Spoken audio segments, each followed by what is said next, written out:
Welcome back, everybody, to the Rainbow Six Raleigh Major 2019. Golden Boy here, your host, and we've had a great day so far, but we have one more match to play, and it is probably one of our most highly anticipated games of the day. It is going to be G2 facing off against the last hope for North America in TSM. Everyone wants to know when Bolo plays. Well, it's actually going to be right now. That's right, folks. Let's learn a little bit more about TSM.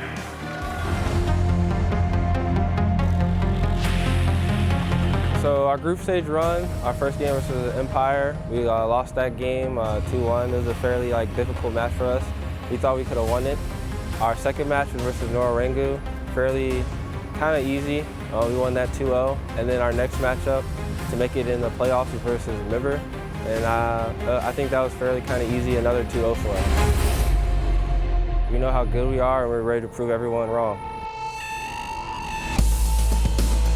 I kind of make an effort on my team not to think about winning the tournament at all. We just want to take it one game at a time. Our goal when we made it, when we qualified for Raleigh, was we wanted to make it out of groups no matter what, and that's really all we focused on. Since we don't have a lot of experience, I think we have chill personalities. We don't get too high on a moment or dip too low. We're just relaxing, having a good time.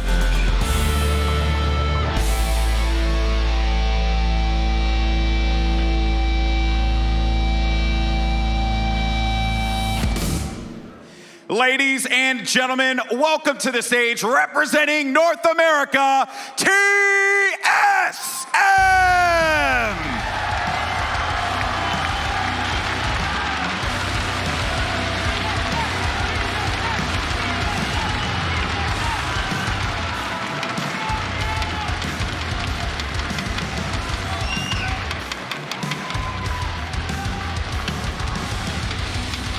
Now, TSM is ready to go, but I couldn't think of a better team to call out last here. Ladies and gentlemen, this is G2 Esports.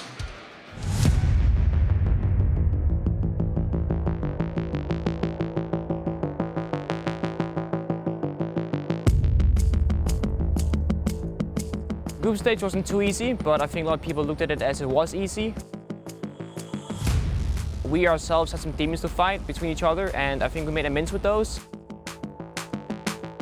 We had a strong boot camp in Berlin at the G2 headquarters before this event, and I think that really gave us a pushing edge towards this event. Playing Cyclops first, CAG, gave us a good advantage. Playing a weaker-ish team, giving us some confidence, going to Secret, which was a lot more difficult, but we clutched it through. This event, we're looking at Force, we're looking at Empire, we're looking at ourselves. SSG, I think, are quite good. I saw a Reddit post about this, who can stop us at the Raleigh Major, and I think if you were to stop us, you better catch us in the semis or quarters, because final best of 5, we're undefeated so far. I would love to face Empire again in a best of 5 final at a major to see who's the best team, but I don't know if that's gonna happen.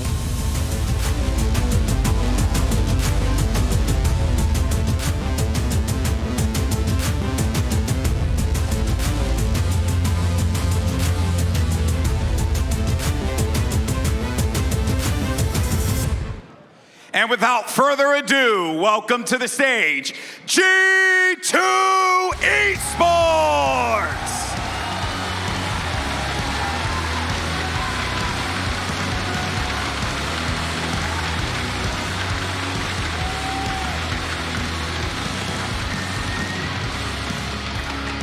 Now, it was just said that if you want to take out G2, well, you better do it right now. It's do or die for both of these teams. Ladies and gentlemen, North Carolina, let's bring the hype. Let's bring the energy. Come on, folks, get up, get loud. It's game day. It's your final match of the day. G2, TSM, let's throw down. Hell of an intro, that's for sure. Golden Boy showing up, as is every single team here. We'll see if TSM can show up for North America's sake, that's for sure. Welcome back, ladies and gentlemen, to the analyst desk. I'm Rassan Mills, Dominic Finge. It's Zaronic, it's Rams back here. We started off the day, we're gonna end it together, boys. G2 TSM, let's go through this. Alex, G2, what's on your mind? I mean, I think we can all agree this is the match we've been waiting for the day. G2, undisputed best team we've ever had in Siege history. they are, I mean, they have proper rival yet. So I hope they get their stuff ready and show up. And Rams, do you think TSM is finally that adversary they were looking for? It's possible. The thing is about Team Bolomid, TSM, is that they have yet to hit their potential cap. Yeah. We have seen them grow, and I don't think we're anywhere close to the level that they can actually play to, but it's going to take time, and no one's saying that they have to do it quickly. If it's not Merc getting tons of frags, if it's not achieved with his C4s that do double damage and have twice the range as normal C4s, because you just get tons of C4s. Or Pojo Man that has thermite charges that actually reach into the moon. Right, exactly. They've just got so many things going for them, and this is definitely the most exciting match to play for the end of the day. And here's the update on the roster, by the way, everybody watching at home. It's Pojo Man, Bio, Achieved, Bolo, and Merc. Everybody's been showing up here. TSM, as you said, have not hit their stride yet. This is their third international event. They're here, they're learning from it. It takes time. We have seen them do some impressive things. They took on Rogue on Cafe in a very impressive showing. They've been steadily improving. I guess the scary thing is that G2 knows they're not at their top game right now, and that they also have to improve. So at least G2 knows what it is they're capable of. They've played these finals, they know how much pressure's on. This is the first major, right, for these guys. It's quite a bit in terms of pressure to put on your back, and there's one player that's definitely defying the pressure more than most people here, and it's Merc for TSM with a 1.02 rating. Opening kill is not really going his way, but stabilizing alongside the team as much as humanly possible. Rams, you look at this, what really stands out when it comes to Merc as a player? Well, TSM gives him the freedom to kind of play however he wants. He's that dynamic Jaeger main that is just absolutely all over the place, wins his gunfights when he needs to, and then even, puts a good night in chat sometimes. It's literally Merc. I mean, mercenary basically is everywhere, and he does the job wherever needed. Right. There's an inspiration for a few people out there. One thing I want to highlight real quick about another one of TSM's players. Biologics has improved so much over the time that he's been playing in Pro League, and I think that he's honestly the glue that keeps TSM together. He stepped up huge yesterday against MIBR on Villa. He was Dokkaebi, and he was running around getting frags, pushing his way into the site that, at just the right time to get the necessary kill onto the Echo, trying to stop the diffuser, that kind of stuff. And if he can step up the way he's been stepping up during the group stage, then they're going to really be a force to be reckoned with. And that's what you require. You require proactive players, making sure that they're comfortable enough to do those plays. G2 are definitely a team that you can describe as literally the most proactive in the world. It's Goga, Fabian, Pengu, Kantoraketi, and Uno, Zeronic. Uno's been brought onto the team. I think he's been doing pretty darn well, don't you think? Yeah, there's been a part of the community that's been a bit rough, but I think that happens every time there's a replacement on a big team. G2 is extremely happy with their change. He fits in.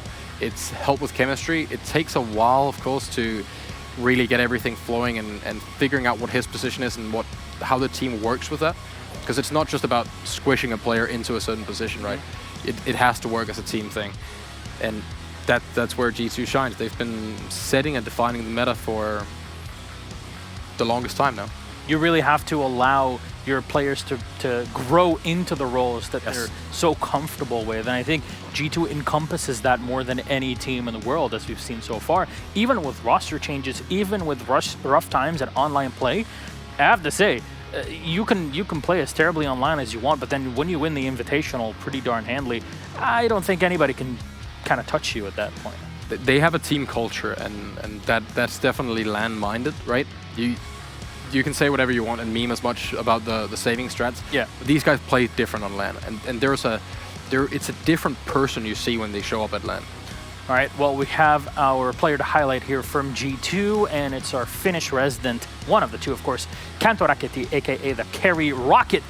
Rams, that's a 1.3 rating. That's plus 19 kill death ratio. That's huge for an entry fragger. Oh yeah, that's astronomical, especially from, they played two Pengu said the group stage wasn't easy. They made it look easy, but that doesn't discount all the work that goes into making it look easy. When I was in the players' lounge over the last few days, just taking notes and talking to players, I was obviously observing, the way teams interacted with each other, and G2 were always in their booth.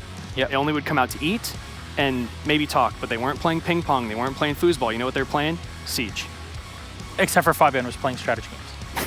Probably, who knows? Know him too well. That's how we met, actually, because of that. Anyways, that aside, they're beautiful stories, right?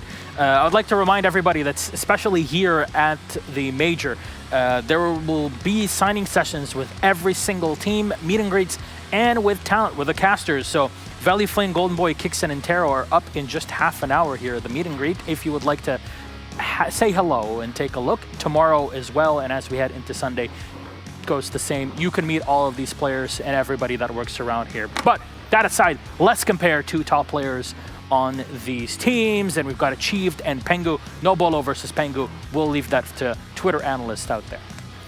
I mean, again, the scary thing in this comparison is Pengu, he's not just a good player, he's a legend in Siege. I think everyone that has watched competitive Siege knows who he is. Yeah. And he stayed this good forever. Since day one. Yes. The stability behind this guy is insane. Yeah, and then, like I said before, Achieved, so many opening frags, so many, just such a good rating for the amount of matches that they've played. He just always seems to get kills with the C4. Always. How is he even allowed to do all of this? There has to be some sort of way of communicating effectively through cameras and such to get to that level. Right, it definitely comes with the operators that are selected, and then on top of that, it's also due to the fact that once you play a few rounds against him and he keeps getting those opening kills because teams try to push him, then they tend to leave him alone, which gives him the freedom and mobility to actually be able to get those kills when his team needs him to get them. All right, so gentlemen, let's take a look at our map vetoes here. Remember, everybody watching at home or even here at the arena, this is, again, a best of 3. All our matches at this event are best of 3, including the group stage, except for the grand final. Best of 5, unlimited overtime on every single map. Start off with our ban, pick, ban decider, Cafe Dostoyevsky and Border removed. Consulate picked by TSM. So nothing rude in the Border ban, right? They've banned Border 15 times, but they've also banned Consulate 11 times. So them picking Consulate stands out quite a lot there. Villa will be the one for G2 after a map that they definitely shine on. I'm very weirded out by the Consulate pick. We'll talk about that in a minute. TSM banning Banquist leaves us with only 2 at the end. Clubhouse taken away with Coastline as decider. So G2 had the advantage. They could pick either Coastline or Clubhouse, and Coastline is one of the, if not their best map. They're definitely comfortable playing on Coastline. Let's put it like that. They've had a few LAN games with more rounds than you'd ever see in any other match. Yeah, and they definitely shine very well, even against a team like Empire. So, it's possible, right? So, let's talk about Consulate for a minute. Let's talk about the pick at the beginning. Does this make sense for TSM to pick against G2? Well, I mean... Elephant in the room. G2's banned Consulate 6 times and never played it. So normally what happens with G2 is if they ban a map this much and they don't play it, they're ready, right? Listen to that. They're waiting with this, and if they're going into a best of 5, they don't have to be that afraid of what maps they have lined up because they're going to be playing 5 maps. Well, they could be playing 5 maps. So the pick and ban there is a lot different. This is where it matters because making it into the finals, you have so many maps to pick off. You know, one thing I want to add before I go to you, Rams, because last time Consulate was a big deal that G2 didn't really play for a long time. It was a year ago. They lost that map to Team Liquid at Atlantic City Finals in 2018. They did not play this map for 3 months until the very final game, a grand final against EG at Paris, and it was the final map, and they absolutely demolished EG on it, and that was planned from day one, the instant that grand final ended at Atlantic City. So yes, when we say G2 have some things cooking in the back of their minds, it's true. Rams, though, continue, please. I just wanted to point out that TSM also, however, has banned Consulate 11 times. So, but at least have played it. Right, exactly. And won it 3 times, so the scary thing here is that G2's just banned it, you have nothing. Yep. You have no idea. At least with TSM, you know kind of what made them succeed in those rounds. And they've banned it a lot. Maybe that's because they've played against teams where they didn't want to play them on Consulate. Maybe they're trying to change stuff or hiding it, right? But I'd be terrified of G2 with a full map or a full ban on a map where they haven't played it. But what made TSM so successful on Consulate in their 3 matchups that they ended up winning? I mean, I'd have to attribute it to Achieved and his C4s again. I know I keep harping on about it, but it's just that is one of those maps where you get a lot of C4 kills. And it stops the plant. It just ruins a lot of the attackers' pushes, just taking people off one by one from locations they're not ready for. What I'm really looking for is to see whether or not G2 actually push Achieved or whether or not they're going to play like the floor is lava, trying to you know, be in areas that they won't be able to get C4'd. We'll see how TSM are able to kind of break the momentum of G2 during a round, which is something that Nitro Cells are very, very good at. Gentlemen, thank you very much for your words here. We'll be back for more as we get started in this matchup. Our final game of day number 1 here at the Raleigh Major is G2 versus Team Solo Mid, Pengu versus Bolo. Everybody's ready for this, and I hope you are. Casters, Blue, Stokes, enjoy map number 1, Consulate. Well, thank you very much, Stokes, and welcome once again, ladies and gentlemen, as we get ready to move into our final matchup of the day. We've got quite an exciting lineup here. G2, the Kings of Siege in their current formation, going up against TSM, the last remaining hope for the home region here at the event. Stokes, what do we make of this? It's TSM. We've seen them have a pretty competitive group stage, I would say, especially that last game that we casted up against MIBR, where apparently they just woke up all of a sudden. Apparently from earlier in their group stage, where we didn't see them do too well, Blue, but up against them versus TSM, very impressive stuff.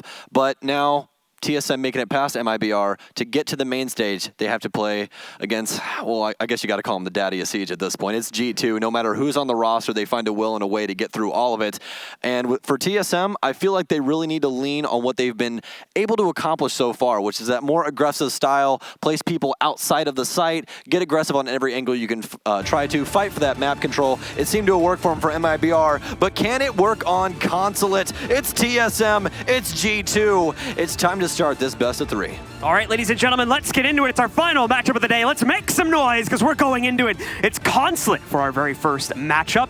A map that necessarily in terms of G2, anyway, we haven't seen a whole lot of play for them in the past. But for TSM, we've seen quite some strength and quite a few victorious wins for them back at the minor at DreamHack Valencia, where they did quite well against both LFO, who is now the Giants, along with Team Reciprocity. We have the bans coming out onto the board, though. First one is going to be knocked out by G2. Dokkaebi will be eliminated from the attack.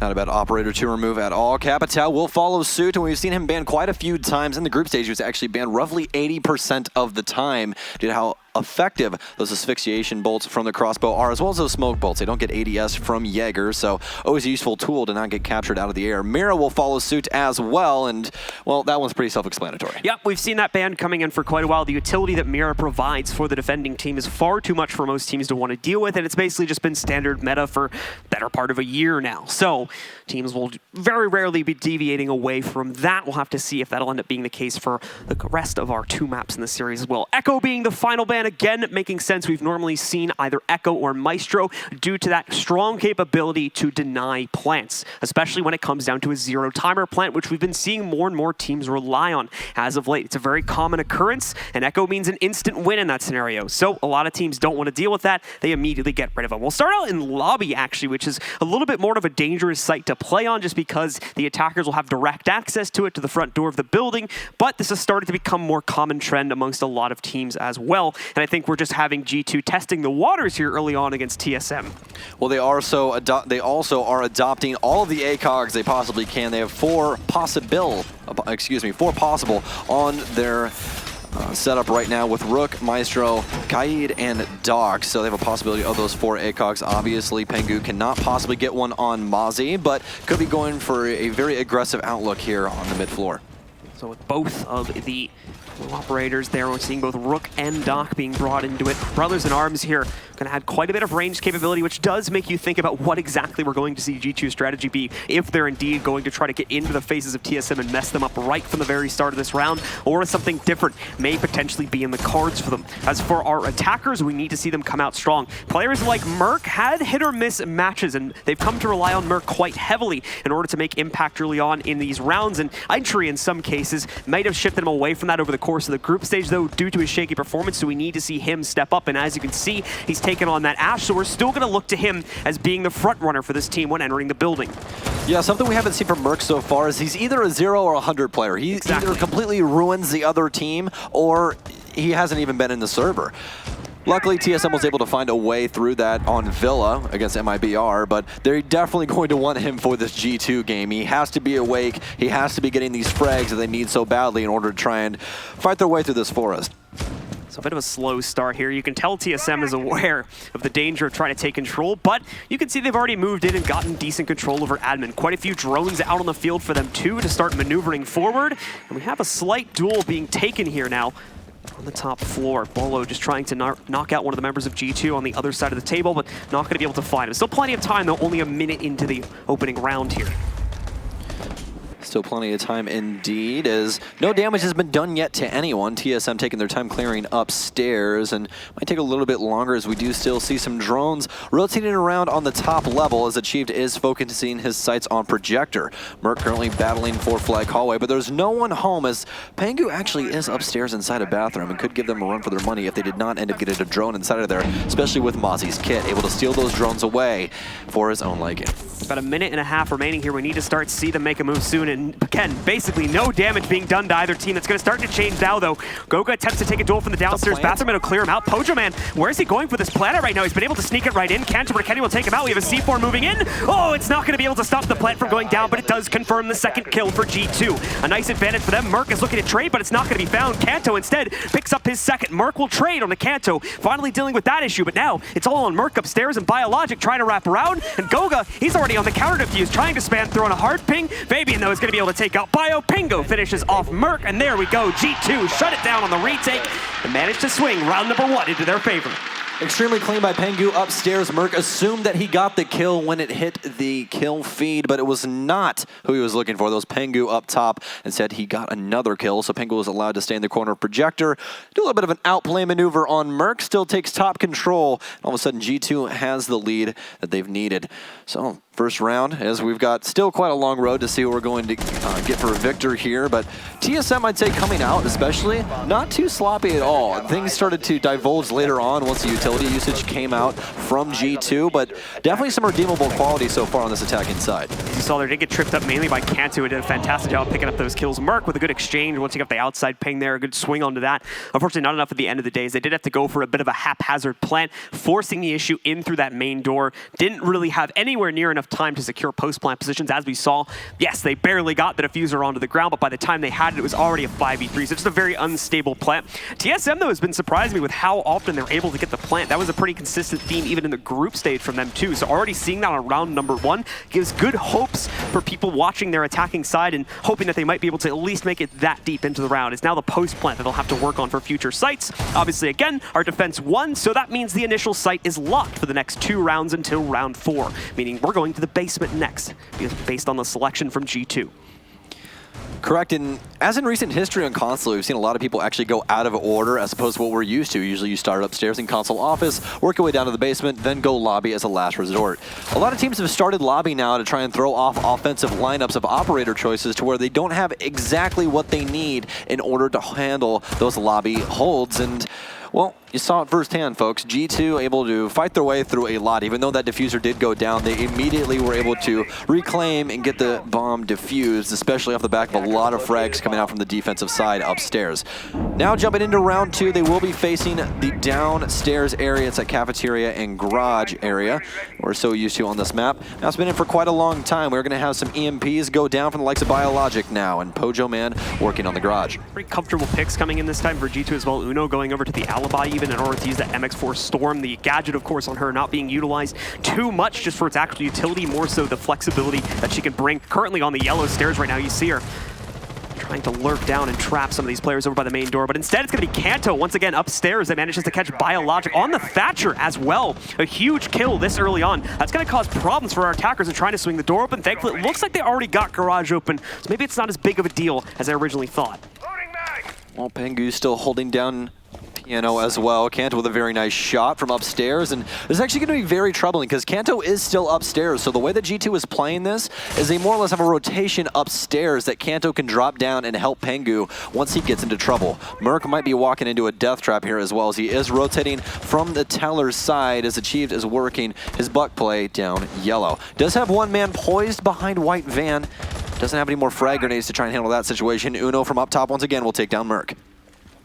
It's a roaming presence right now starting to cause problems for the guys on TSM as they attempt to push their way back in. Achieved going to take some damage, but he ends up coming out on top of a duel versus Goga. We see another kill picked up as well here. Quite an exchange as we'll take a quick look there at Uno's kill from a few seconds ago, but ultimately Kanto and Uno, that roaming presence is far too much for TSM to deal with, and they get crushed on a last-minute attempted execute, setting up a 2-0 lead for G2. G2's defensive setups have always been something that will just snuff out your offense. You can't do things by yourself. You need a lot of information, and you have to act on it immediately because they like to rotate. They'll make you fight for that map control, but on a lot of the times, it's only them spread out across a small area of the map. For instance, we have someone sitting top spiral. We had Uno up there. We had Kanto playing console office. Then we have Pengu inside a piano. They're holding down the important rooms so that, for instance, Achieved can't go upstairs with Buck through the console floor, Buck through the piano floor, from upstairs, get those bandit batteries off. Instead, they make them try and fight their way in, and they already have so many angles set up, it's more or less a meat grinder than it is an actual building. And we saw that going up until the very end. The position is being held. Achieved being denied so much into the round as well. He was only able to find impact at the very end when his team forced the issue and attempted to push the site. Same thing as our initial round. G2 win on the defense, so now our basement site is locked. We go into the second round, or third round of the map, excuse me here, and G2 will now head upstairs to complete the third point, what I like to call their site triangle. If they win this one, they can go right back to the first point, as those initial sites they won will be unlocked for use once again. And this is just extremely scary already by G2, and again, this is their first match. They've waited all day today to play on the main stage. We are still in the quarterfinals, and they come out swinging like this. Granted, you obviously do warm up firsthand before you get into the actual match, but to see them so dominant already coming out on Consulate, especially when it's TSM's pick, it's definitely something that is a focal point right now. It's not a good sign when TSM are having problems just getting into the building, as we saw there on our second round, let alone actually getting to a point where they can find a plant.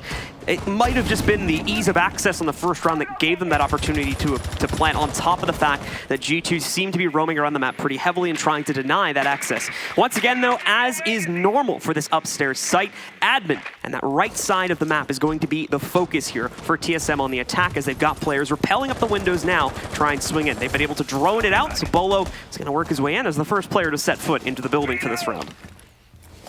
For TSM, I feel the only thing that they can really do in order to counter what G2 is pulling off right now on Consulate is you have to go for the full clear. You can't just focus your bearings on site, otherwise you're immediately going to get dumpstered by G2's defense. They make themselves known. They're not going to lay back and go, hey, there's some roaming people, you have to come find us. No, they'll make sure that you know that they are roaming. As far as we know from Kanto already this game, the man has been making himself known from outside, getting those spawn kills per se, out of those windows, especially like Bio earlier in that last round, taking down Thatcher. They're going to continue to try and push you to your limit outside and force you to make this clear. Otherwise, you're, once again, just going to get eaten up inside of that meat grinder, and it's going to be another round for G2. The unfortunate thing for TSM, though, is that it's going to be so difficult for them to try and tear apart G2's setup, because ultimately, they can't really know that much about it. A nade going in, it is going to finish off Pengu and take him down, with Achieved striking the final blow to finish things off. But yeah, we have to remember, again, G2 hasn't really played this map publicly in quite a long time, meaning that their setups and how they like to play the game is a pure mystery, more than likely to TSM. Second strike is true, though. Biologic is able to snipe out Uno, as they do seem to be dealing with that early roaming presence a lot better. Located a bomb.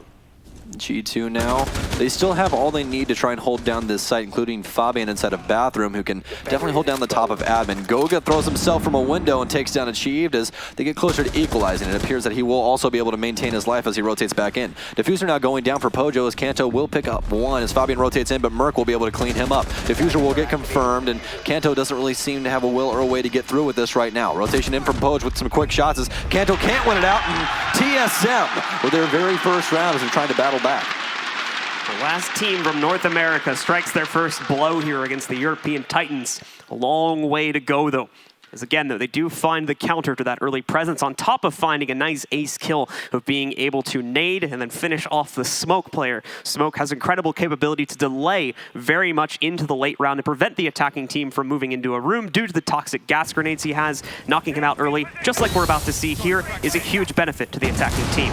And this is a routine setup on the projector area. You put 2 reinforcements behind where Pengu just died at. Then you put a shield with some ADSs in order to make it to where Smoke can hold down that corner without too much problem from the offense, especially with that M590, who can definitely deal a lot of damage at that medium range towards the door of admin stairs. Other than that, TSM did a very good job of cutting off rotations from the defense, not allowing them to rotate back to site. And this might be the wrench that they need to throw into the machine of G2 in order to stunt their progress through this defensive half. You were talking about the full clear, and it seems that TSM were really able to achieve that in the previous round. As we saw there from the replays, they had so many angles established, just like you said, against those rotations, very quickly managed to put G2 into the ground there and win, their first solid round and their first round overall, of course. G2 have now shifted back to our lobby and piano room defenses, so let's see if they're going to be able to hold this once again.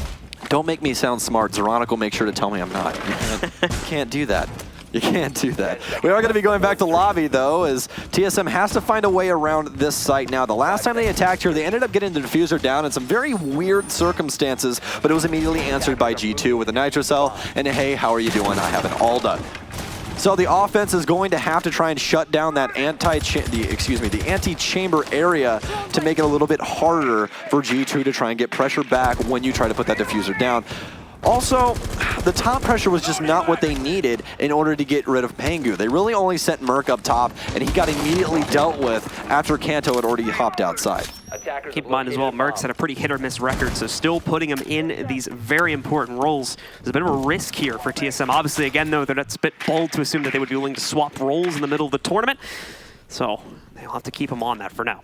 I really like what TSM is doing right now. They're clearing the downstairs because Nitro Cells are so important on this site. You actually open up all the hatches in that lobby area, and you are able to shut down anyone that's attempting to plant inside of the corner. But it's not going to help out too far. Bolo's going to pre-fire, but Famio will put him inside of the grinder as well. Uno continues to add on, and all of a sudden G2 looking like fire in round 4. Uno on the inside of Piano, taking quite the duel right now, managing to keep himself alive just barely. He is on Rook, so no cell feels to be seen there. Goga comes in for the assist, though, and is able to knock out Achieved on the inside, leaving only Pojo Man in the fight. We've seen incredible clutch capability from this man over the past couple of weeks, but this is probably going to be asking just a little bit too much. The angle has now been established by Fabian, and a quick adjustment to his head will knock out Pojo Man and give G2 their flawless round, and of course, a 3-1 lead over TSM. Well, the spark of hope came for TSM there just for a second, that they were going to be able to maybe tighten this up, possibly gain the lead. But G2 immediately snuffs it out with a flawless round, and we're going to have to continue on down this road to figure out exactly how this is going to conclude. Right now, though, G2 seem poised, as they typically do, to be able to flex their muscles around this and continue to throw different looks towards TSM to throw them off, especially against these younger teams and newer setups where TSM really, as this roster, has only been together for just about 3 months. It's typically pretty easy to work your way around them with flexibility, and it appears that G2 is doing that right now. As we just saw from the replays, another consistent issue here is constant bullying from the windows that's coming out from G2. TSM are losing at least one player on almost every single round to a window peak from G2, and that is just not something that they can tolerate on every single round. They need this full squad to go against the full power of G2, and losing these players early is not helping their case at this point. The amount of contention that G2 throws to the outside, like we were talking about earlier, Consulate, you can play extremely aggressive on the windows because there's so damn many of them. And with that amount of windows, you can't possibly take the time to check every single one. You can check the routine ones, you can check the one from connector upstairs, you can check the lobby door, you can check piano windows. But there's so many that you have to be concerned with that it's very easy to just punch a hole in all of them and go, okay, now you just have to play Russian roulette with windows and really, really hope that you don't get shot in your face. It's a very deceiving game, and that Siege can often be. In just a second here, though, the attackers are going to be let out once again. They have now spawned, and for the second time this half, they will attack the basement site. Last time they lost it, unfortunately, to the defensive side of G2, which has continued to look strong. At this point, the only round TSM has been able to win was an upstairs attack. All right, well, TSM now focused on the basement site. Big roam game once again for G2, and this is what we've been absolutely used to, where they will make you battle for every ounce of map control you could possibly hope for. They usually give you a safe haven though, and that's exactly what we're seeing once again. Admin completely empty, but once you work your way to the west a little bit, you will start seeing Kanto and some other name pop up. But as of right now, it seems the main focus of Merc will be Kanto as he rotates all the way over towards Yellow Stairs. Going to help him out quite a bit as well, since, as you can see, G2 always have somebody else laying out in the cut, just waiting for someone to peek, and Uno from the bottom of Spiral will take down Bio. An important kill to find once again here. G2 are finding important players very early on in the round. The Nomad has the capability to restrict the more aggressive players from G2 from being able to successfully flank around TSM. That's through those air jab missiles that he's able to put into a corner or somewhere on the map. Defenders are given a slight audio cue that it's there, but oftentimes in a rush situation will not notice it. And if they get hit by it, they're stunned onto the ground, giving a chance for the attackers to respond and more than likely kill them if they're close enough.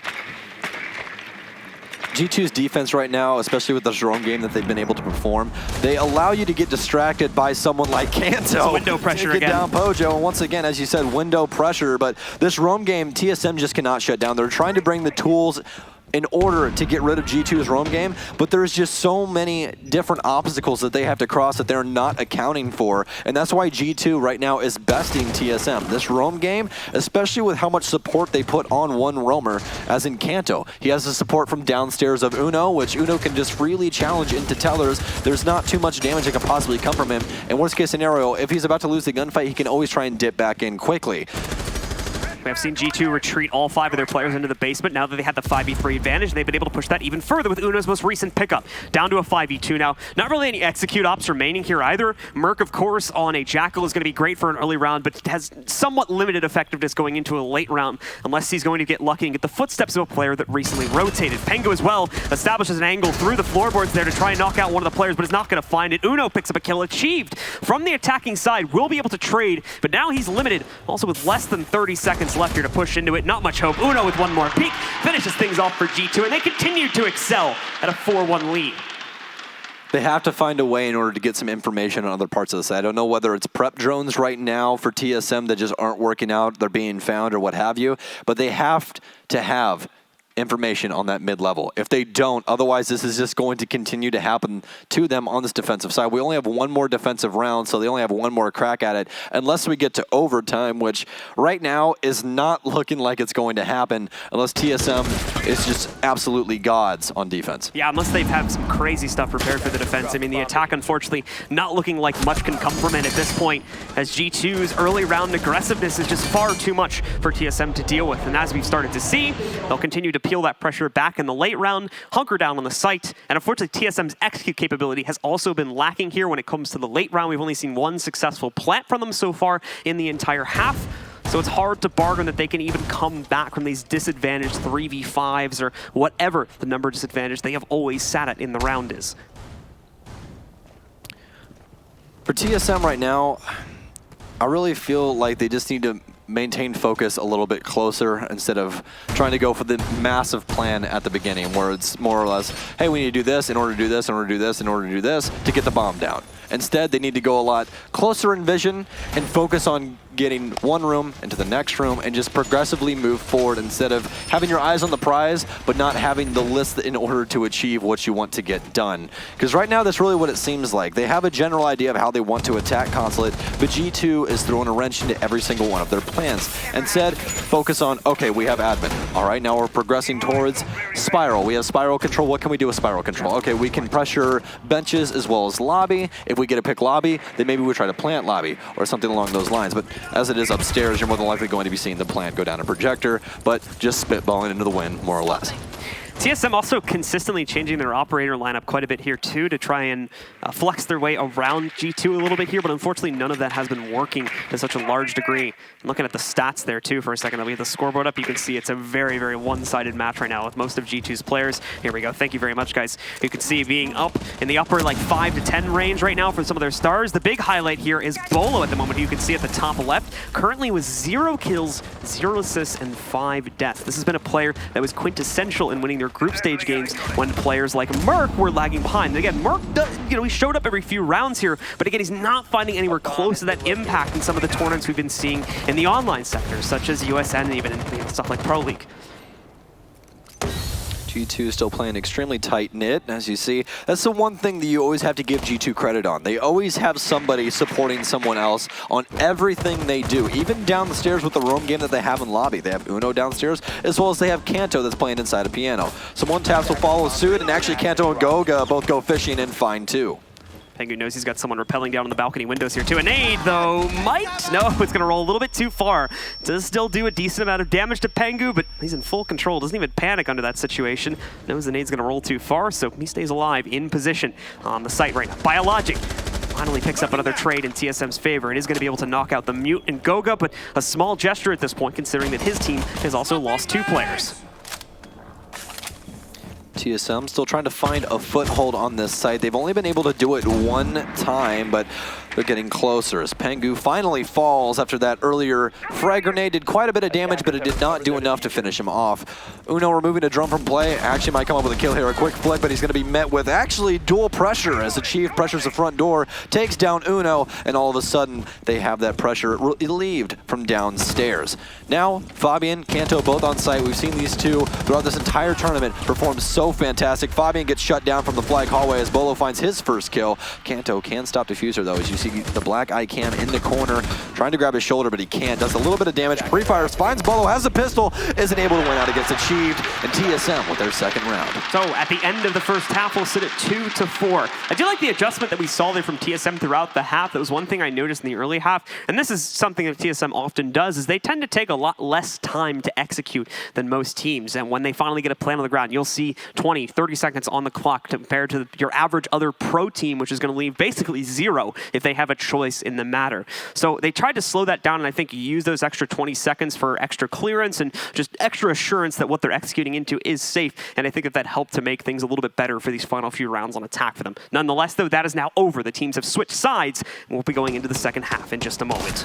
The good news is for TSM is that they've recognized out how G2's playstyle is on Consulate. They like to be all over the map to where, okay, did Uno fall inside a lobby? We can immediately pick up that mantle. We might have a Nitro Cell. We might have some utility that can play that vertically underneath Projector if somebody tries to plant, or the black eye cam that they had inside of there as well. Just shoot to the floor, kill the man who's trying to put the diffuser down.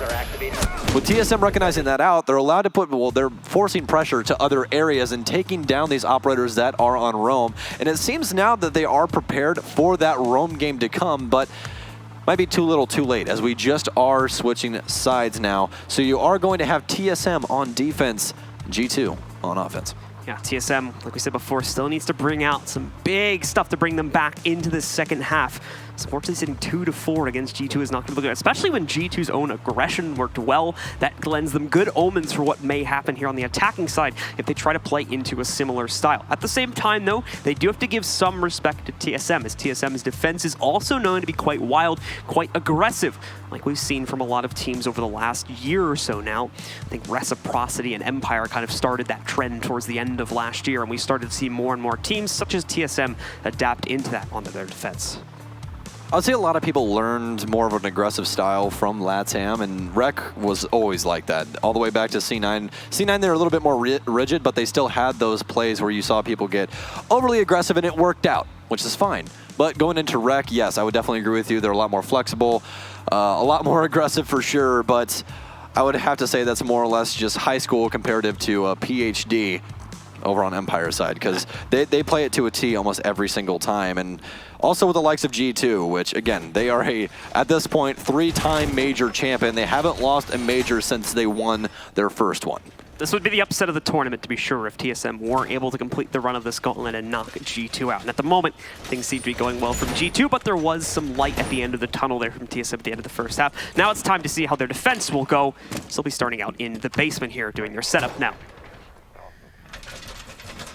Okay, so TSM allocating to a little bit more of an aggressive lineup. We're already going to have Merc on the Vigil, which we saw played quite a bit by Kanto on their defensive half, and he actually did pretty well with it. We saw a lot of early on picks with that Vigil, as well as Uno and assistance on quite a few of those roams. So if TSM can even mimic those same results as G2, then more or less we will be going to overtime for this one. But again, G2 on offense, especially on Consulate, I'm going to have to say it's still in G2's favor, especially from what TSM has done in the past, just defensively overall. I know we don't have too much VOD, obviously, on these two teams for Consulate. It's banned out quite a bit by both of these teams, so this is a lot newer for a lot of people to be seeing these two names. Hey, again, you can kind of understand the pick from TSM here, but it seems like they might have fallen right into G2's trap due to what Zeronic was saying. Isn't it always a trap, though? It's always a trap. Seems to be. They're always saving strats. TSM had some, again, just to go back to it, TSM did have some really good results back at the minor at DreamHack Valencia, which may have been what they used to justify now bringing this back into the fold once again for this LAN. Unfortunately, as they were talking about on the desk, it seems G2 was also very much ready to play this map despite a complete lack of it in their history. And again, it seems things will start out well for them on the attack as Fabian strikes first here on the opening round of it as they start to clear out the second floor. Kanto's going to take quite a bit of damage and actually can't even tag up Achieved. Achieved getting away scot-free, but not from lack of bullets, as we will have yet another kill come through. It'll be Bolo taking down Fabian. That's actually a massive pick. The Jackal now off the board, so can't be tracking people's footsteps any longer. Uno downstairs inside of Tellers, trying to force his way downstairs, but soon finds out the hatch has been sealed. So time continuing to tick lower here. G2 definitely stretching it out a little bit more than we saw from TSM. Good amount of patience showing up from G2 as they try to figure out how exactly to get past this defensive setup. Now working on the bathroom player. Good patience from Pengu. He's going to end up taking the load of damage here. Thankfully, it's not all that much. Only ends up losing about 25 HP. Still 75 left to be eliminated. Goga, though, or excuse me, Uno, is going for the pinch, and they seem to be very well aware of the player at Spiral Stairs. Pengu will be able to take out Bolo. I believe that was the bathroom player going down, and now they can pinch down through the bathroom, go through the hatch, and get access through the basement. We can see Uno doing some reconstruction over here towards the piano room and the connector into lobby to give them purview into the basement and start to fish out the remaining defenses from TSM. But they don't have a whole lot of time left for this. Only 50 seconds remaining. It's actually extremely close between these two teams right now, and this might be what TSM needs. They've battled for map control quite a bit, but Uno now has piano, so he can establish all the angles to cut off these rotates upstairs. That's what he's going to try and do right now. Uno shifting his drone over to try and find some more information as a last-ditch effort to help out the rest of the offense as they do get aggressive to get this diffuser down. Diffuser in the hands of Goga as well. A drone just went through the entire basement too. G2 got plenty of info off of that. They know perfect position of at least 2 or 3 different players. Achieved, though, will still pick off Goga on the initial push, which is a good sign for TSM here as they now try to work past the setup that they have good intel on. Those few players in the back, though, they may have been the ones that they were not able to detect previously. Diffuser attempting to go down, but it's stopped by the smoke of Pojo Man, and it's left only Uno along with Kanto alive. Kanto as well, the sliver of HP remaining. Achieved with another nice pickup. Kanto trades him out, but it doesn't matter. We'll see Bola or Biologic pick up the final kill, and TSM will pick up their first defensive round. Very impressed by how long Achieved was allowed to stay alive with that little bit of health left, but he somehow found a way to make it through this round. Even with that last kill on Yellow that he got, just a quick prone lay, and was able to secure that kill. It was really Achieved that highlighted that round and battled back against G2. If Merc is able to try and help Achieved accomplish this on these further rounds, he might be able to catch up on a couple more defensive halves. Anyways, the early picks from Merc, we saw quite a bit yesterday, or excuse me, not yesterday. It would be Wednesday, as yesterday was Thursday, as we just count the week, the days on our hands, right? That's how it works. It's all a blur here. Yeah, it's all a blur here. It's just so much siege going on. But no, we saw a lot of early picks happen to Merc in their game against MIBR. I feel like he needs to try and not contest that early on without any help. We saw damage come through from Achieved at the top of admin stairs, but oh, he's an element. That's sad. I'm sorry for you, friend. That gun is just not good anymore, huh? just a thing. But no, if Merc doesn't die early on like that, and Achieved is allowed to help him, and they can work off of each other better, I really feel like they can take it to G2. G2 was not even able to handle just Achieved. Achieved did a lot of work that round, and again, if Merc can help him in any way with that, TSM could have a very solid defensive half. This is a big part of this map right now as well, thanks to our stats department for this. TSM has struggled to win their opening duels, currently at a 1-6 record for the current map. And we've seen evidence of that from the defensive side that we had over on G2. That was a lot of those early window peaks that were getting them an early 5v4 advantage in quite a few of the rounds on that first half. Well, if you're a TSM fan right now, you at least have to feel good. I mean, this is a lot closer score of the line than I'm going to guess the rest of the world would possibly think was going to happen on Consulate. Granted, G2 doesn't have a single bot in recent history playing on Consulate, and really neither does TSM. They haven't played it very often. They haven't lost on it, but they've banned it out quite a bit, as we were talking about earlier. G2 now actually adopting Lion, so Goga's fed up with it, as the first EE1D will ring through, but not going to gain any information. He does still have 2 more, though, and Lion has recently been changed as well, and if you guys aren't aware of what Lion is capable of, he's actually able to track you down if you move during that EE1D. It'll ping you 5 times within the span of 5 seconds, so it's in very quick repetition. I believe it's across 3 seconds now, apologies, but it spams you in very quick repetition 5 times, and after it's over, no more spamming marks, but it makes it very easy for offenses like G2s to be able to shoot you through the wall or gain free information, especially if they've already droned you out and they pop one of those EE1Ds. It's extremely easy to lock you down. And the big kicker behind that as well, if you want to avoid getting hit by that utility, you need to stop moving for the entire duration of it. Called freeze tag. Yep. He's got to stop. You have to stop moving, which obviously if you're in the middle of an execute or something of that nature is a huge inconvenience for our defenders. Siege is just all about minor inconveniences. Hello, achieved. Yeah, Siege is just all about minor inconveniences like EE1Ds and hopping out of windows into Pengu's bullets. So Pengu now focusing his sights on the connector upstairs between the 2 areas of the most important. G2, though, have plenty of pressure across the entire map. They're taking their time, and they're really just picking TSM apart one by one. Bio finally fights back, but he's also outside. He's going to take quite a bit of damage, but he might be able to safely rotate. Bio's actually been downed, and Bolo will soon be shut down as well. It's all left up to Merc to try and battle back and get a plant, or excuse me, a plant denial here, but looks like everyone is poised upstairs. He whips out the super shorty, but can't find anything. Definitely not going to be going outside for Biologic either, as Goga's trying to find his shoulder. He does. He'll rip the head off of Bio. This is more than likely going to be a G2 round, as Fabian will put a cap on that. And G2 still stretching their legs. Kanto with a quick little stat pad at the end of the round there. So just picks up that final kill. And overall, again, Kanto being quite significant to the entry potential there for G2 and making sure the team got into the site. He's the one that found that nice pick when they finally pushed into Projector and allowed for them to get the plant. They were struggling for so long. It did seem that the TSM kind of bit into the pressure, tried to move and get aggressive so that they could pick up some intel. Oftentimes that led to quite a few players getting traded down, as G2 definitely seems to be the more patient team at this point. And they've been rewarded with the confirmation of their lead at 5-3.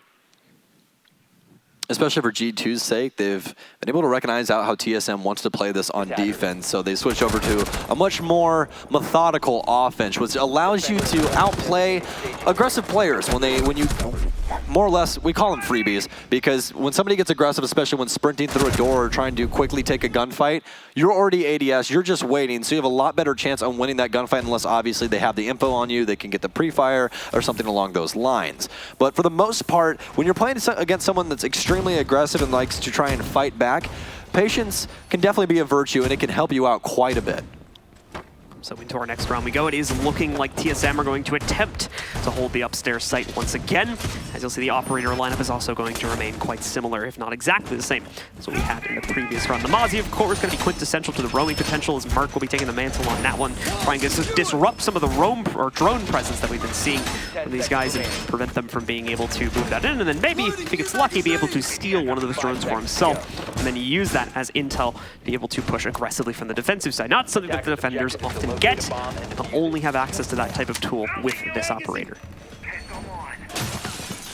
Well, so far we've been seeing quite a bit of Mozzie play, which is a newer operator to the Rainbow Six lineup, and he's actually fantastic. He has everything you could possibly want inside of a kit: 2 armor, 2 speed, nitro cell, extremely nice secondary shotgun, 2 SMGs that are really whatever the flavor of the month is. It can either be the Roni, or you can grab the Commando. A lot of people allocating to that Roni with the extended barrel, but the thing that definitely shines through for Mozzie is his pests, which are able to steal drones from the offense, which not only makes it to where you can use those drones for yourself, but definitely not going to help them out on this round, is mostly, well, especially for Merc's sake, he's already dead. Mozzie can no longer control those drones, but his pests can still possibly gather some of those cams and make it a little bit harder for G2 to get map awareness. Uno, though, will fall for the offense as well as Bio. So definitely going to be not very even amongst these trades. And as Biologic going down, they've lost their Evil Line presence here now too, so assumably those would have been put in the same position, so they still have the access to the cameras to them, but now we are going to see G2 continue their push with plenty of time remaining now in a 4 versus 3. And with the loss of Uno, they are still in good hands right now. Pengu moving in to try and start harassing a little bit towards the upstairs windows. Upside down rappel more than likely going to be allocated. So that's what we've grown to notice by quite a few professional players. The upside down rappel helps you out quite a bit and exposes the least amount of your body as possible. Stun grenades now roll into CEO as it's the upside down rappel and a quick execution of Bolo. Still going for 2 as he's poised over towards yellow, but only 2 remaining members for TSM. It's Achieved as well as Pojo Man to try and bring this back from the depths. Defender has left the designated staging area. Pojo Man trying to get aggressive outside, but it only ends up giving him away. Fabian catches the outside notification and quickly adjusts on the spiral stairs, be able to take him out. Goga will now have access to the site. He'll start putting the diffuser on the ground, but it won't even be necessary. As even with the trade between Fabian and Achieved, it is not enough for TSM to pick up the round. G2 find it instead, and now they go onto map point. It's a very terrifying thing for TSM because it almost feels like no matter where you are, no matter what you are doing on any part of the map, there is someone on G2 that is close to you. And that is something that I've noticed from G2's gameplay for a very long time, especially at this level when they are at LAN. You can always see that a G2 member is close enough to stop anything that is going on rotation, on a quick window hop, anything. They're always there to try and thwart your plans. And for right now, TSM just cannot find a way around that, especially with how constricting this offense has been so far by G2. So we'll move into what could be our very last round here in just a second, folks. G2 again putting up a good stride on this attacking side, figuring out the defenses from TSM, and most importantly, dealing with the biggest threat that they would have had to find from this defensive side, and that was the roaming presence from TSM, that early round aggression that in the group stage, along with a lot of tournaments preceding this event, was so prevalent and so quintessential to TSM's strategy. No longer is it working out for them in this case. They need to find a new frontier with which to work some control of the early round into their favor, but at the moment it may not come on this map as G2 sits only 1 round away from closing it out. Discovered the location of a bomb. Whether it's aggression or what have you, TSM needs to try and find something to just throw G2 off. I know that's a very tall order to ask. We've never seen G2 absolutely stumped by a defense. But that's what they have to achieve right now is practically excellence because they need 3 rounds in a row, and the only team that's found that so far is G2. That's it. So more or less, do your best G2. Do your best G2 impression, and maybe you'll be able to beat G2. So let's see how G2 once again approach this early round. A pretty spread out attack for the most part as you might come to find against this site. Players are going to go for second story control first. Again, that is to deal with the early roaming presence on TSM and find those players. They'll use the drones first in order to get those intels. So these little RC cars you see rolling around the map in case you were curious. And again, like we've been saying multiple times, only the attackers have access to those. They use them very much in this first minute or so of the actual main phase of the round just to reassure that there's no roaming presence that is later pushed in. And what is that from Achieved? Running out with a double kill. Biologic does get traded by Uno somewhere else on the map, but that's a great pick from Achieved. He was actually hopping out the North Teller's window, I believe, which is a window that you can actually see spiral where we saw Uno repel, and I am going to assume that Kanto was probably either defending that window from a hop out or what have you. We really don't have that intel, but what we're able to find out right now is actually, okay, Uno actually picks him off from spiral, so it wasn't spiral. I don't know exactly where he was able to claim those 2 kills at, but nevertheless, G2 now in a pretty bad spot as TSM shows a burst of speed, able to pick up 2 early kills. About a minute and a half remaining here now for G2 to work their way in. That nice push from Achieve may have actually just won them the round here, as both Goga and Uno are the only ones left alive for G2. Uno trying his best to jump in here without being noticed. Takes a long haul duel here. It's going to take a tiny smidge of damage. Not really anything to remark, to be completely honest here.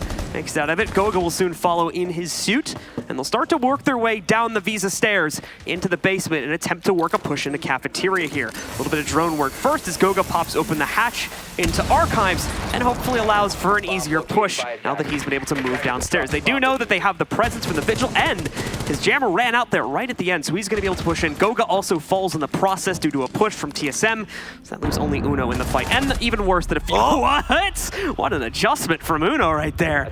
I was about to say diffuser onto the ground. Uno's been able to retrieve it. However, the problem for Uno is, of course, the very, very low HP that he now had to work with until Mark took him down. And TSM secured another round. That's round number 1. 2 more to go to take this to overtime. Yeah, stand up, NA. This is your last hope to try and keep someone inside of the tournament, and they have to fight against, well, I was going to say Titan, but the Samurai of G2. Because right now, G2 is looking almost surgical. TSM's definitely going to need your guys' help to try and get through this one. So show them your love, give them that noise, and we might end up with an NA team inside of the semis. And hear those chants. Beautifully done, guys. Keep the hype rolling. Like Stokes said, this is the last hope for North America in this tournament. We started out the day with 2 teams. Oh, that is Here's beautiful. the run out. Visa stairs, and they are lined up. Disgusting achieved. That is gross. That is gross. That is fantastic play. And once again, like what we talked about earlier about Achieve, he's been the one to really thwart the plans of G2. If he can continue and someone can help him with that on that team, I really feel like TSM really does have at least a shot at getting past this absolute powerhouse. We'll continue to see if they're going to be able to do that. Some success from TSM now means they need to go to an off-site, and it's going to be Lobby once again, the same one that G2 was using in their own opening half on defense here. So, very exposed site. Attackers have direct access to it from the front door of the building, along with quite a few windows on the other side. But the defenders can cause problems from rooms directly above it, or in some cases even below it. So the attacking team still needs to clear out the other 2 floors as well, or risk being picked off in a haphazard push. Very similar to how TSM was eliminated in the very first round of the map. All right, so adjustment in lineup for the defense as they do go to lobby. So only 2 ACOGs, definitely a little bit different from what we saw from G2, where they adopted 4 of those things. And so good at range, as we know all too well inside of the game of Siege. But other than that, we actually have some aggressive ops on the field. We have Achieved on Jaeger, which we've known him to play for a very long time. And then we have Merc on the Valkyrie. And you might be wondering why I'm highlighting the Valkyrie pick. And that's because of the amount of intel she can get for your roamers. Like Cam's outside, Cam's inside, specifically set up to try and help with those peaks of Achieve from possibly Spiral or anywhere else that they want to currently set up. But it's more than likely going to be a lot of intel outside, and that's exactly what's going to grant them this kill on Uno right now. Make sure that there is no window presence. That's actually going to hit the top of the tree, the palm tree, even helping out G2. Hug the earth, love the earth. The earth will reward you back, I suppose. So now we will see G2 be able to get Uno back into the fight here, keeping all 5 alive. But of course, Uno will be at very much reduced HP since he was already downed. So he'll be able to wrap around. They'll still have that hard breach potential, and that's the most important part of keeping him alive, is now they still have the capability to knock down any hard balls. On this site, it's not absolutely necessary to need a hard breacher to successfully attack, but it certainly helps. Fabian will instead get the first kill on the window swing, and they'll also pop off their first EE1D charge as the rest of them move in and try to take quick control. In fact, Lion is already on the inside. Goga already starting to plant. Where's the defensive setup from TSM? It's been forced back. Kanto's been able to pick Achieved in the lobby. Bio, yes, will trade onto Uno, but again, a small gesture under their EE1D charge will also hold off any quick attempts to retake, but it's not working. Merc is able to take out Pengu, and we're tied up again in a 3 versus 3.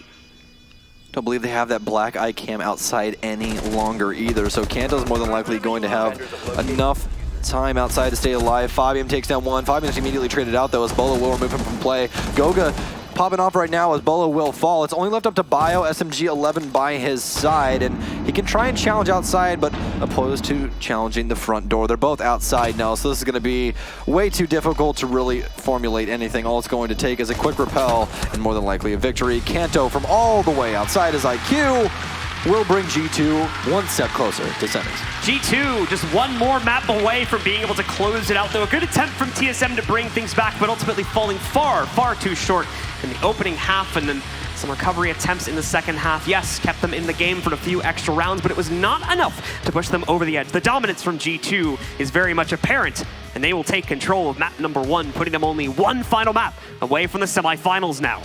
Don't need anything flashy, you just need 26 combined kills by Kanto and Fabian oh my on a goodness. map. Yeah, so I think Uno also having some really great impact throughout the course of that one as well, though a little bit more understated by the stats, but you've heard enough of our analysis on this game. Let's send it down to the analysts themselves to discuss map number 1. Thank you so much, Blue. Back in a place where people actually know what they're talking about. Let's dig deep into this game. G2 now playing against TSM. Yeah, that is a stab. I see you over there getting all blushed. Okay, all right. I'm not a caster anymore, sure. Thank you, USN caster. We're back here, though. Gentlemen, G2 versus TSM. It seems like every time that TSM was able to win a round, it got way too close for comfort, whereas G2 were at the helm the whole time. I mean, TSM's wins came down to individual performance, whereas everything on G2 was, they were technically outskilling them in every round they won, right? Like even the last one here, they get a kill in connector antechamber and instantly go for the plant. It gets a little bit hectic, but they fall far enough back. They don't take any chances. It's structured. It's lovely to see, and there's so few mistakes to find there. Yeah, to add on to what you were saying, the positional discipline that G2 is showing, they're waiting for the runouts that they know are probably going to occur. They're always having somebody watching a jump out that is adjacent to wherever one of their teammates is repelling. Yeah. We saw Kanto Raketti stay outside the entire round almost, that last round, and then Pengu was watching the jump outs a couple rounds before that. And a lot of TSM's big plays have really just been them making great individual plays, but like we were talking about, it doesn't translate to a win because it's so close each time. And with the runouts that she mentioned, you had the Visador run out with a double kill. Yeah. I mean, that instantly redisciplines G2. They go, oh, okay, maybe we got a little bit sloppy there. Let's fix our stuff, and then it won't happen again. You're not seeing it again in that entire game, right? And that final round really shows everything for any G2 fans or people that are just figuring out how G2 actually play because they haven't really seen them over the past couple of years. But when you give them an opportunity, they will seize it. And the instant they saw the site was clear, the instant they had their drones upstairs, they popped the E1D, Lion went in, got the plant down, and then you had a second E1D by the time the cooldown was set to make sure that rotations back onto the site were even more difficult, and TSM lost 2 players in that rotation, left with 1. You had all guns trailing on the one specific spot that you had to watch in Piano. It was all done and dusted. Like what you were saying just about when G2 sees opportunities, there was one specific moment where Pengu rotated his way over to the console windows, looked up through the windows, through a drone, saw Doc playing behind the couch, immediately threw a flashbang, repelled upside down, and instantly just demolished Doc, took him out of the game immediately. And the thing is that I feel like TSM are being led into a false sense of security at times where they think that they're safe, and then all of a sudden G2 strikes and they strike hard. But that was Consulate. Now we go into our second map. We finally get to see Villa. It is, in my opinion at least, the most technical map, meaning that there's so much in play when it comes to, Echo potentially being strong, Maestro as well. Mira has a lot of plays in here. Thermite, Hibana, having as many hard breachers is very important. Now we actually get to talk about these details. I mean, one of the big technical things with maps is that when they're not fully discovered, which a map like Villa still isn't, there's still things to learn, there's still things we haven't seen that are going to pop up eventually, right? We're still finding stuff on maps that aren't even in Pro League anymore, right? But with Villa, there's got to be a plethora of different things you can still do. And I'm sure that G2 have at least a few of those things figured out. Yeah, a few teams have also been figuring out the bottom site, which is in the living room, which is one that gets played so rarely. G2 in the past, even on their attacking side, into that site, which was considered the weakest out of all 4, they would fail on it. No longer the case from what we're seeing. It's just because you have to take so much map control to actually initiate an attack onto that site. Once you figure out what areas you need to keep control of, it's so hard for the attackers to manage their time and utility to be able to still push in exactly where they want to, remove anchors from certain positions, and then actually go for an execute. I really am curious about operator bans in this one, because I mentioned the hard breach. Would it make sense to have Thermite removed here, historically speaking as well, Alex? I mean, you can remove the Thermite so you get away from the floor opening. Yeah. Right? So you don't have to shotgun away half the floor, because just the amount of ammo and time wasted there could have been another setup. So it would make sense to do that. The same with the MAF. It's extremely annoying having a full reinforced setup and then just these holes popping up everywhere. But every single place has destruction above the reinforcement. So you can still nade, you can still molly. It's almost impossible to bandit trick if the team's doing it right, but you got to worry about the bottom because of the pulse. So you really have to decide by the start of your ban what it is you want to go for. For you, Rams, what does TSM need to do really to go above and beyond against G2? It's tough to say because they're going up against one of the, actually the best team that's ever played. And the thing is that they're going up against a certain level of pedigree, a confidence that G2 brings to every match, especially at a major, where they are so tactical, so just put together. And TSM isn't there yet. Like I said before, they have such a potential to get to this level, but the problem is that G2 is still kind of up here, but TSM can definitely reach there. It's just going to take time, and I don't know if they're ready right now, but they could prove us wrong. And about the hard breach thing, I don't think we would see a hard breach ban unless TSM ban it, because I think that G2 will go up with a Dokkaebi ban again. Thank you very much for that visual representation, Rams, though. But gentlemen, your input always wonderful to hear. Now, potentially our final map in this series, the first time you actually get to see Villa in play. G2 versus TSM, and it's map number 2. We go to Tuscany, and it's Blue and Stokes. Have fun. Thank you so much, Milos. I'd say you look good, but I'm looking just a little bit better, I'd say. Just a little bit.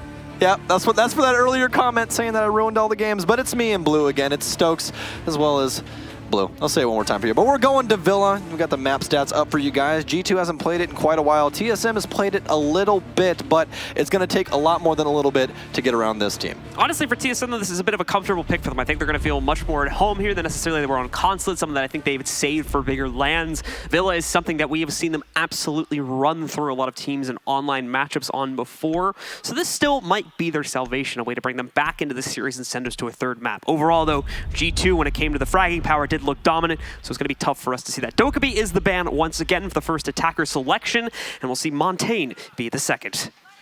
Not a bad ban, as G2, especially in crunch time situations, really like to pick up the Monty in order to just apply free pressure. His name literally means the mountain. That's his name. It's very hard to kill a mountain, and it's very hard to kill Monty. Mira going to be banned out from TSM now, and again, you know exactly why, but we'll give you some information anyways. And if you don't know what Mira does, she actually has 2 one-way mirrors that she can put on reinforced or unreinforced walls at either crouch or standing level. It gives you instant information that if you have a soft wall to your left or right from that mirror, you're able to peek off of and try and claim a free kill. So she basically shakes up the entire way you go about attacking a site. Therefore, that is why she is removed quite often.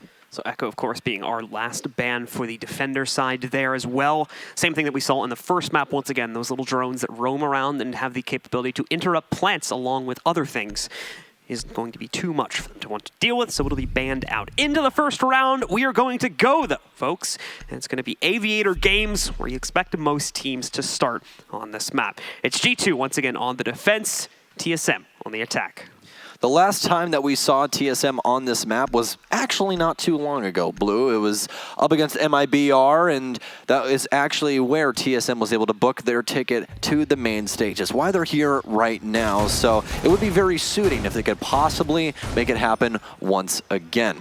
But again, it's going to take quite a bit, and on the offensive side of TSM, during that Villa game, we saw Merc get punished quite a bit by quite a few players from MIBR on their roam games. It just did not seem like they were able to find a way around any type of pressure on Villa on their offensive side. Now we are going to see once more if TSM can bring this powerhouse performance on Villa to the table, or if it'll be stopped by their opponents. Into the round we go, folks. Our attackers are about to be spawned in about 5 seconds.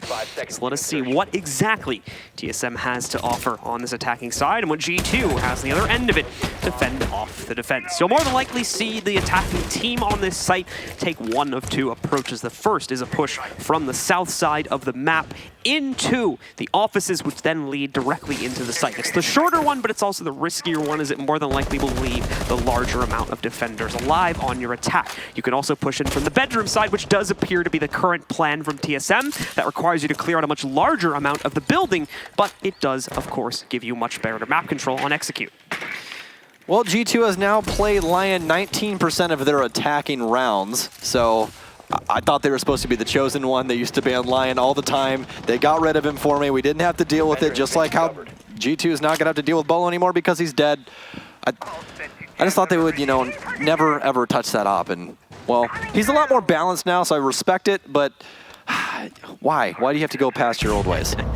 Once again, we were talking in the earlier portions of the match as well about how runouts were crucial. However, it seems to be that TSM was able to flip it around this time. 2 kills going into their direction. Fabian looking to reduce out one of them, though, as he takes the angle into the master bedroom from out over here towards the red steps hall. He'll have to fall back, though. Doesn't want to risk himself too much. They're already a man down. If he goes out, that's a huge piece of utility gone along with probably the best gun on their team.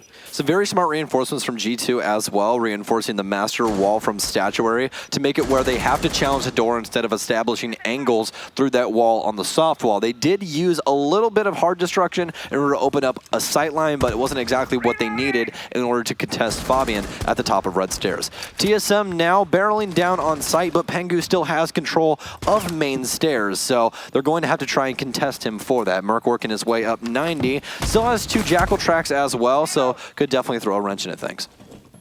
About a minute remaining here. Fabian hunting for a mistake on TSM and hoping that they peek the hole, but no. A grenade gets chucked through and Achieved finishes it off with a final shot. Tries to turn it around, but Merc accidentally shoots Achieved as he goes in front of his crosshair. A massive misstep from TSM. They still have the man advantage, but a 2v3. Much more winnable at this point for G2, especially with a limited time remaining, as we're now under a minute left. Rest of G2 now poised inside of side as Goga's going for a stroll over towards the aviator door. Pengu will actually take down Biologic, so all of a sudden this becomes easier. This is a 2 versus 2. Pengu with the support as Goga takes down 1. It's all up to Pojo and Pengu once again. The team play from G2, truly insane to see in person.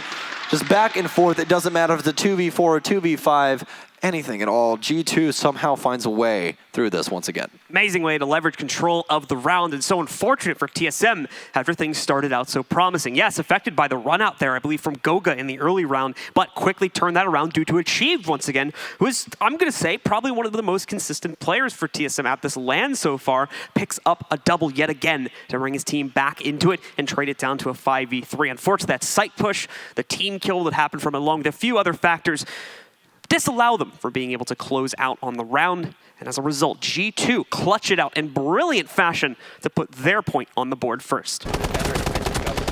Aggressive stuff already coming out from G2. Uno with a great run out from Bathroom, able to start things off right for G2, but it quickly transcended into actually being a man disadvantage for G2. But as we talked about earlier, they're able to fight out of that pretty easily. And Merc actually helping out G2 just a little bit as well, as he didn't end up killing Achieved, which was just a poor thing for them, and a quick shot as he was just trying to take away Pengu from the fight at the front of 90 near main stairs. But it really didn't matter at the end of the day, as they were actually just able to battle back through aviation, as that was the main focal point for TSM, and they continue to try and contest that door as Pengu as well as Goga were able to find their frags. And it was Uno again, that made the run outside to pick up that opening kill. He's the one that, like I said before, has been finding a lot of these early picks and has been putting his team ahead quite a lot. Not necessarily topping up the scoreboard for his team, but still a lot of impact frags being picked up by this man right now. I've always been interested by what G2's comms are like. I would really, really like to just have a full video. I know it would be way too much to ask and they would never do it, but I would love to know how these comms divulge, because it truly is something that's damn near a miracle to see, when, especially in those moments where your comms have to be crystal clear. You can't overcompensate, you can't yell. It just has to be perfectly timed on what you're saying. The information is delivered and you somehow come through with it. And just their team play as well as just their communication to each other, able to pull themselves from the brink of a round loss at almost every single opportunity. It's truly something incredible. TSM now, though, still looking for their very first round, as we're not too deep in yet. G2, again, with an incredible comeback on that first round, but they still have 6 rounds to find in order to win Villa. A long way to go indeed, but certainly a promising start for being able to turn around an attack like that with TSM. E1D also going to be utilized in this round here by TSM, as Biologic has picked up the line and is looking to utilize this. So first one out as they attempt to clear their way in through the master bathroom. Goga and a few other players that we're going to look to get in the way of that as now they defend the trophy statuary site. So far, Goga denying the first attempt to break open that pivotal wall directly next to the A site. Bolo, going to be able to pick up the opening kill here on Goga. That's a big pick as well, especially since Goga was so influential over that last round. Fabian, though, now trying to hold down Bathroom. TSM does have control of Astronomy, which is a big backbone to the site. You can actually gain access to both of the site points inside of this area, Trophy Room and Statuary. And those are the two areas you're going to be able to put that diffuser down. As in typical G2 fashion, though, we do still have roamers, and Uno is going to be working his way up the pantry staircase right now, and that could actually throw a massive wrench into TSM's plans, especially because Pojo's poised to try and get the diffuser down now. They do still have control, but as we said, Uno rotating up from the pantry staircase, or at least the downstairs staircase, apologies, is able to find Bile. Pengu follows suit. Merc and Bolo battling back, though, and bringing this a little bit closer as they bring man advantage towards TSM. TSM will drop the diffuser momentarily, but are able to recover it onto Bolo. This is once again brought to a very nearly even situation. Achieved once again, though. Able to find a pick, knocking out Kanto, and leaving only Fabian in the fight. Achieved will manage him as well. So there's the response from TSM, and there's the hype from the crowd as they tie it up at 1-1, taking a successful attack here on Trophy Statuary. Still quite a close round from TSM, but what else would you expect inside of Rainbow Six Siege, especially when teams are battling each other back and forth like this? It only takes one man's misstep, and all of a sudden the round goes the other way, and TSM just coming out on the top of the pile in that round. Some very early on aggression towards Master helped them out quite a bit. They were able to gain access to Astronomy almost instantly, especially off of the back of a beautiful shot by Bolo. Uno tried to battle for it, but just did not fall back into their hands. And again, Astronomy is such an important room on that site, and to lose it so early on, not a good look for G2. It's Bolo and Berg picking up some of those final kills right there, and of course, achieved cleaning things up here with his double at the end to restrict the presence on the inside of Trophy and finish off the round. We are already into our next round, though, so let's jump into it. It's round number 3. Now these teams are locked and loaded. G2, once again, choosing to move on from the previous site instead of harping on it. So we'll head down to the kitchen for the 3rd point on their triangle. They still have to hold down the upstairs, so it's more or less an upstairs hold, just with more reinforcements downstairs than not.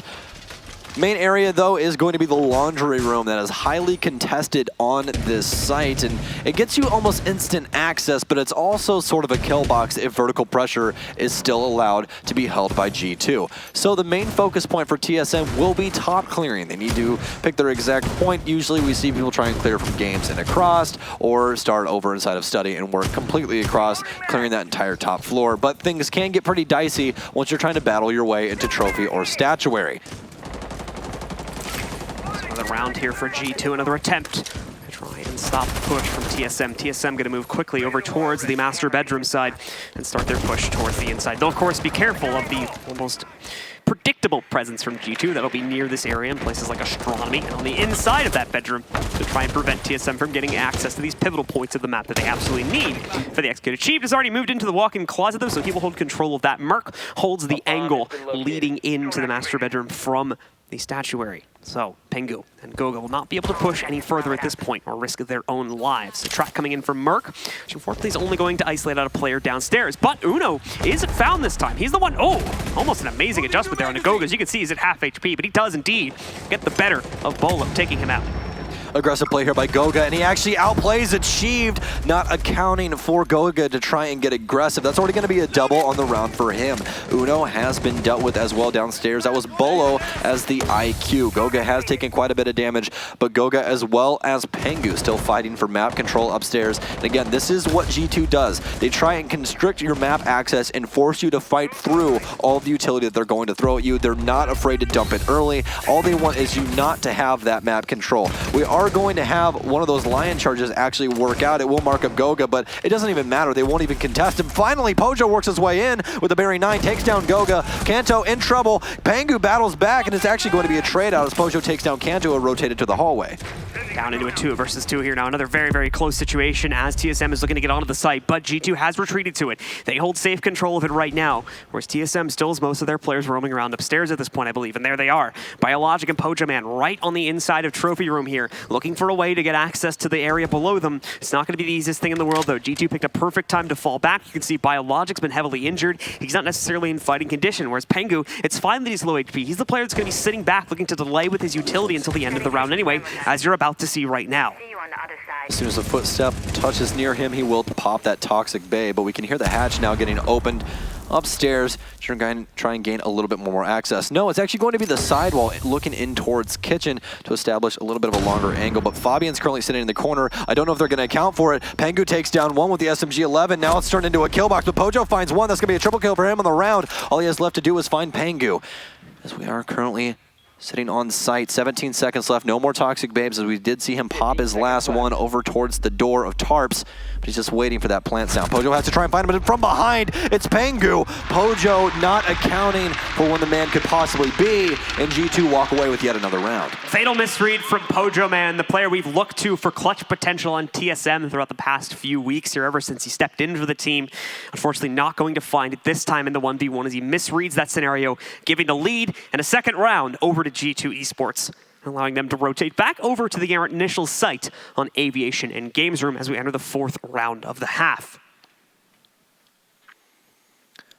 Well, not dire yet for TSM, but definitely not the place they want to be, especially after that last round where they got some early picks that really helped him out. Goga threw a lot of thorns into a lot of places, though, and it really was difficult for TSM to try and battle for that top map control. There was so much delay by the likes of G2, and again, they're not afraid to try and just throw their utility early on in order to make it where you can't get that map control.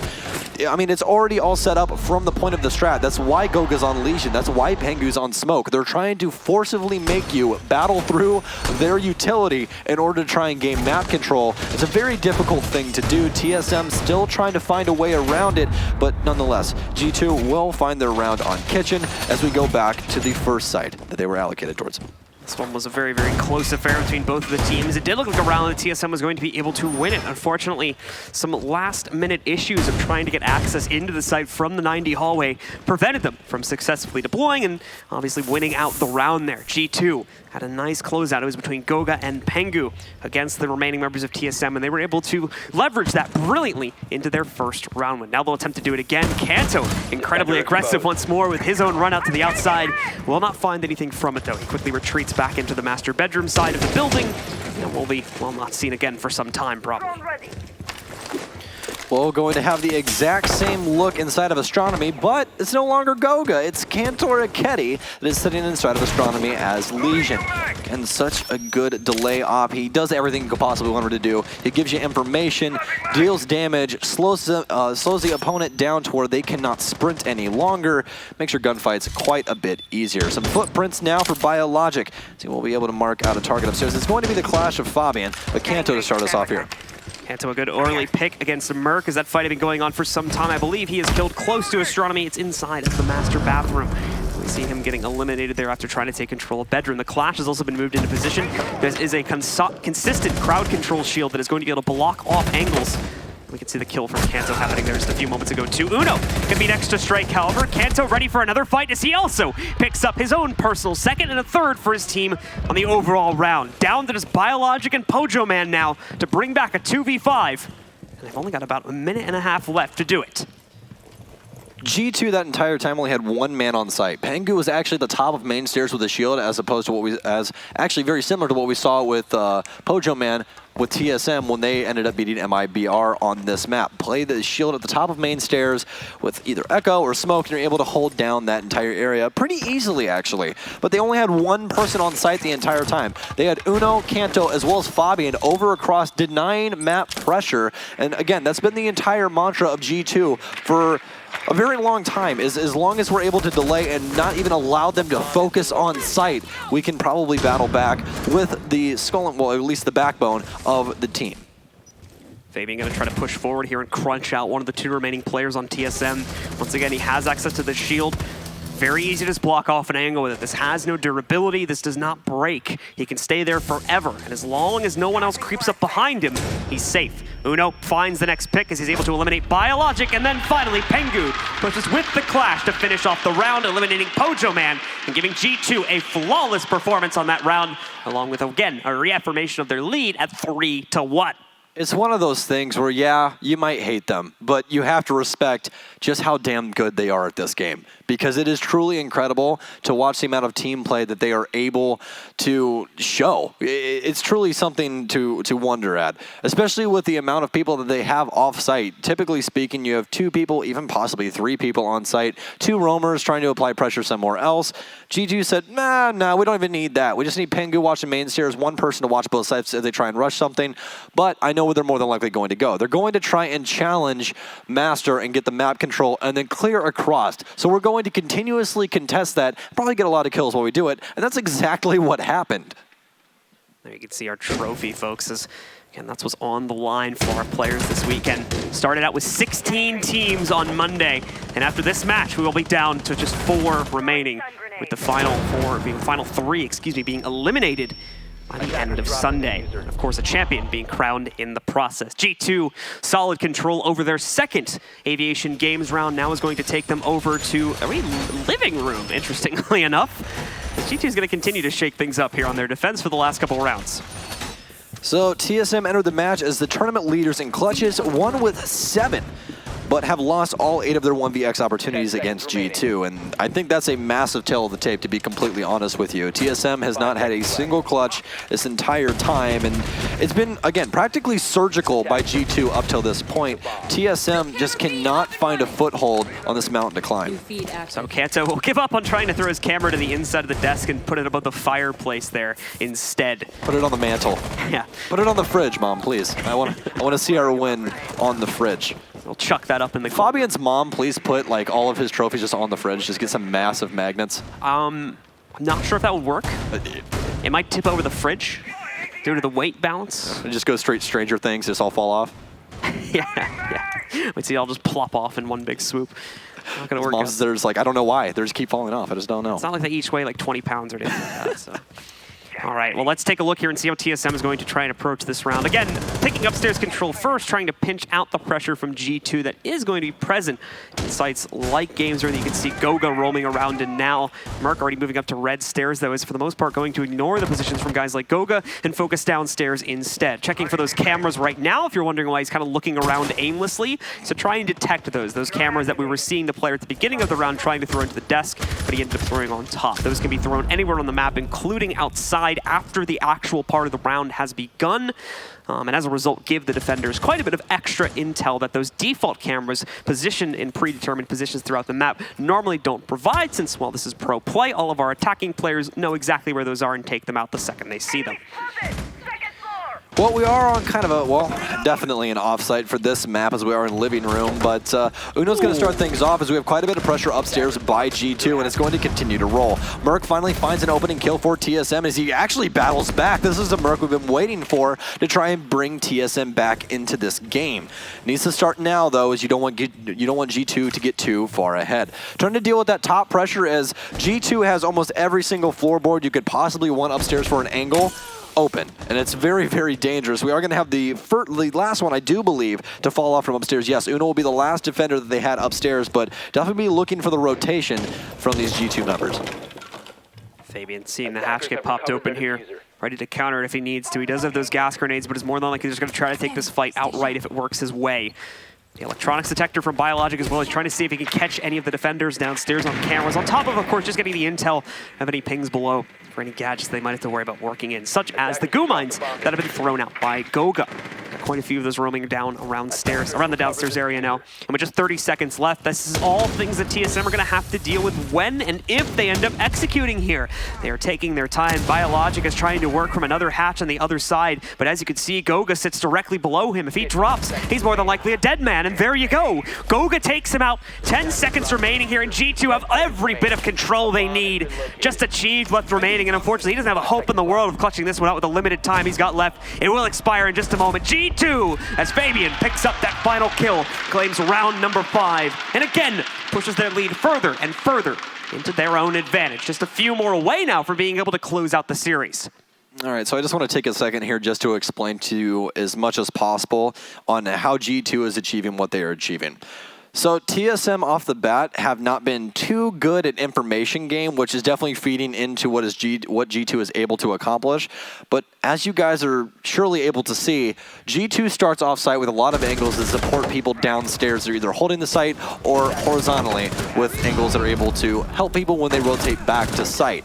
So they have that early contention, and almost every single time that we've seen, G2 is able to get the kills that they need to make it worth it. But right when they make it worth it, that's when you start to see people either they die in a gunfight and they get traded, or they begin to fall off back to site because they already have that early pressure. And then the offensive team has to try and recollect themselves in order to get an execute on site. All the information that they had is now burnt, dusted. It doesn't matter anymore. It's way past that 10-second margin, which even though that's more than likely a lot less, I'd only set that at about 5 as to how constant information can be. You really only have like a 5-second window in order to make sure that it's the same as what it was when you do peek or try and go for something. But G2 constantly just keeps moving the goalposts back and go, okay, yeah, you can have that, but we're going to move this back here. We're going to continue to move those goalposts back. And that's been really the story of G2 on their defensive sides. They continue to apply that pressure. They get kills. They force you to have to try and re-drone, gain some more information. And as soon as your drone economy has been destroyed, you just have to try and go for site. And all they do is play every single way that you can possibly get to site from that angle. They contested the hatch with Goga. They contest main stairs. There's no way for you to try and gain access from that side of the building. The only way that they could have possibly done is backtrack towards astronomy and then try and get map pressure on a horizontal plane. Again, time limitations becoming a big problem of what prevented TSM from doing something like that in that round as well. Of course, they wasted far too much trying to clear the upstairs part of the map. Into the final round of the defense now for G2 and the final one of TSM's attack. And once again, we're on a downstairs site, although that hasn't seemed to restrict G2's ability to win all that much here. Mark working his way in very quickly will take easy control of walk-in. Walk-in into the master bedroom are usually areas that are taken without much conflict, but getting beyond this into areas like astronomy is where bigger troubles are going to be found here for TSM, as we've already seen in some past rounds. TSM working a little bit quicker, though, as we are going to still have drones actually in play as they're trying to figure out some information up top. Main focus right now for them is Master. They do have the bathroom control, and they actually really don't have anybody to worry about. There's an entire flock of G2 members downstairs inside of living room, as well as Fabian that's actually over inside of Tarbs. Pengu and Kanto currently playing off of each other in that living space. TSM, though, does have all the top control in the world they could possibly want. With that, that's going to be quite a bit they can work towards here. TSM, or excuse me, G2 has given these guys a bit of a gift. However, it's the late roam that's going to look to do some damage. We have Goga lurking from the other side of the map right now, trying to pinch onto some of the TSM players that are upstairs. And at the moment, he's going unnoticed. He's getting very close, just at the edge of the study right now, with a good angle towards red stairs, where quite a few members of TSM might be shifting towards. But TSM's focus at the moment is much more on the site. So Goga's going to have to get aggressive. He's going to have to risk his own life by pushing over to this other side of the map if he wants to truly find impact here. This is where your flank drones are definitely going to come in and be important. Uno will fall in the process of Goga on this rotation. As he does work his way inside of Trophy. He can possibly find Achieved upstairs as well as Merc, as they are both inside of Astronomy. Works his way up. Achieved's actually on drone. That's going to be a free kill. Merc's going to try and challenge from the staircase. Doesn't win it out. Flicks around. Actually finds a Sophia. Bolo's looking the wrong way. Challenges with the pistol, but is actually not going to get down. I don't even understand how that happened. Pojo, though, with a refrag, takes down Fabian inside of sight. So still making impact, of course, on the actual site defenders here, but Goga putting a huge thorn into their sides here. They're now going to have to deal with later on in the round. Pojo Man finding Goga, though, and finally dealing with that issue, along with Merc being able to pick up Pengu, might have just sealed the deal now for TSM. It's all on Kanto. A nice find from Pojo to take him out, and it also drops the diffuser onto the ground with just 20 seconds remaining, but he's going to get pincered here. He needs to be very careful with how he uses these next 15 seconds, as that's all he needs to do. Run the timer down. He's won the round, tries to spam it a little bit, but no. Biologic catches him from the kitchen, and TSM will be able to claim another round at the end of the half. This is starting to look a lot like Consulate. Very, very similar to Consulate and how things broke down. TSM, again, finally find out how they want to try and handle this situation. Granted, G2 did not show any face upstairs. It was a late roam and the late rotation by Goga that really threw a wrench into things. But you can definitely tell on the side of TSM that things are getting antsy. Definitely antsy, as we did have Bolo peek to the right inside of Astronomy. I'm going to assume the call was not for split, it was for Astronomy, so Bolo swings right, he gets shot from his left, just very, very poor. And, you know, it really does suck when you see stuff like that happen, especially to a player that's so very important. But for TSM now, they are going to be on defense. They'll be starting off in the Aviator Games Room. And this is actually where we saw them more or less shine the last time that we saw them on Villa Blue. And we're going to have to hope that they can do that once again. Same as our first map. We are at a 2-4 round breakdown, meaning that there's only 3 rounds separating G2 from an absolute win in this series, along with a spot in the semifinals. As for TSM, of course, they now need to win quite a few more in order to bring them back into this. We'll have to hope for their sake that they can win some of these opening rounds to quickly try and tie this back up at 4-4 and still keep that potential for a third map alive and well, as the series at the moment, at least in my opinion, still very much under the control of G2. Absolutely. G2 right now is, I hate to say it, but they're still on their other planet. They are truly playing out of this world, and I believe that this is going to continue. It's going to take a very, very tall task to get around this team, and right now TSM, especially after the last round and Merc all of a sudden being down, I don't know if he went for an aggressive peek or what have you, but Merc is actually down right now, and downstairs, does Udo end up downing him? Where do we have Merc downed at? What exactly happened with him? He took quite a bit of damage, but I don't know exactly where it was from. Nevertheless, though, we do still have, obviously, a lot of offense to be played by G2, as we got the stats up for you guys now on the sides of the screen. And it's been Pojo Man. Merc as well actually been doing a pretty admirable job. This is kind of his own personal comfort map, or at least it's been the map where I've personally seen the most potential from this man.